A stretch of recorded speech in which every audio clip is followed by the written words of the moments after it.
"You're going to knock it clean out of the park," he'd told her the night before, leaning across and carefully shutting the lid on her laptop.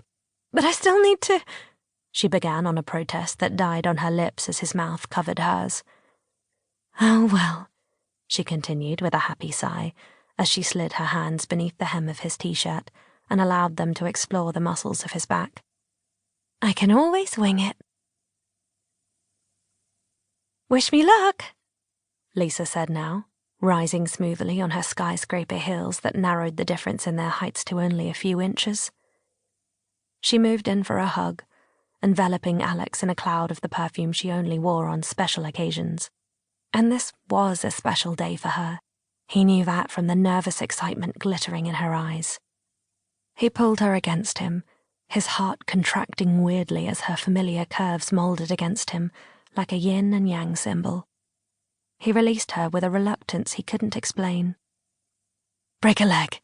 Break both legs," he'd said, claiming one last kiss before she left. The sound of her laughter followed her down the hallway as she headed for the front door. Those were the last words he said to her that morning. Connor was obviously enjoying the novelty of being left in the care of parent number 2, a clearly inferior candidate for the job who took twice as long as his mum to get him ready for school. That said, Alex felt he scored bonus points for dealing with Connor's claims that his toothbrush tasted funny, and for successfully locating the missing school shoe that was mysteriously found buried beneath his pillow.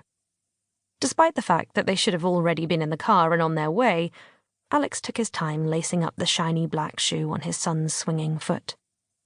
"Everything all right, big guy? Nothing bothering you at school, is there?" Connor's scissoring feet stilled, and Alex felt a frisson of panic. His son was a quiet, intelligent boy, the kind who teachers adored and other kids kept at arm's length. He had a few school friends, but both Alex and Lisa had also seen him standing all alone at the edge of the playground, waiting to be collected. Alex briefly wished Lisa hadn't had to catch that early train, because she was way better at this kind of thing than he was. From the moment the midwife had placed their newborn son into her arms, there'd been an unbreakable bond between his wife and child. He'd never felt excluded, and yet he knew that Connor's need for his mum far exceeded his need for Alex. "That'll all change when he has to learn how to shave or parallel park or ask a girl out on a date," Lisa had predicted. "That's when you'll come into your own, babe." As none of those things were imminent, Alex still felt like there was a gigantic L plate pinned on his back. Lisa, meanwhile, was acing the parenting test. "My tummy feels kind of funny," Connor admitted, rubbing his hand against his stomach. "Like you're going to be sick?" "No, it just feels like I've eaten something squirmy." His words perfectly described the weird sensation Alex himself had felt in the kitchen.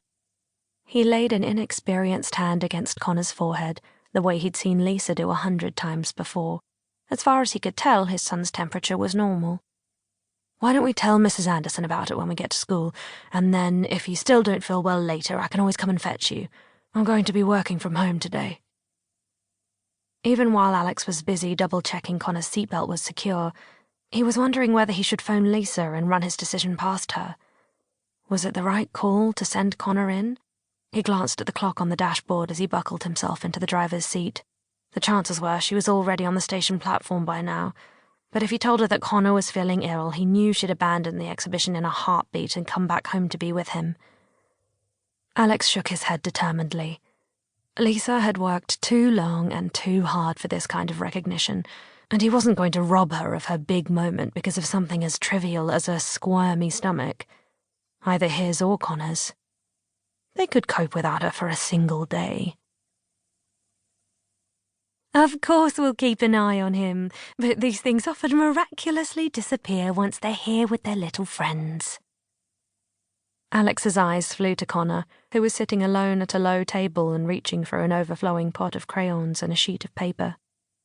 Quite a few of the children were running around the classroom like miniature escapees from an asylum. Others were delving into boxes of construction toys, books, and dressing-up clothes. His